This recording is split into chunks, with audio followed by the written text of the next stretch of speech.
নতুন ডিজাইনের নোট হাতে পেলেও সিডিএম মেশিনে টাকা জমা দিতে পারছেন না।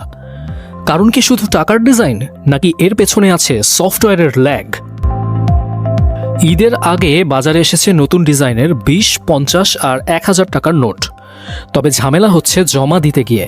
সিডিএম, সিআরএম, এমনকি মেট্রো রেলের টিকিট মেশিনও নিচ্ছে না এসব নোট।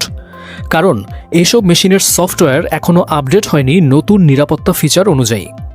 বাংলাদেশ ব্যাংক বলছে ঈদের আগেই 1 জুন ছাড়া হয় নতুন নোট, কিন্তু এরপর টানা 10 দিন ব্যাংক বন্ধ থাকায় সফটওয়্যার আপডেট থমকে আছে। বাজারে ছাড়া অনেক নোট এখনও মেশিনের কাছে অপরিচিত, যদিও ব্যাংক চাইলে সহজেই মেশিন ভেন্ডরের সাহায্যে এই আপডেট করা সম্ভব। শুধু তাই নয়, আগস্টের মধ্যেই সব নোটের ডিজাইন বদলানোর পরিকল্পনা চলছে। নতুন ডিজাইনে থাকছে ঐতিহাসিক স্থাপত্য আর ছাত্রদের আঁকা গণ অভ্যুত্থানের গ্রাফিতি।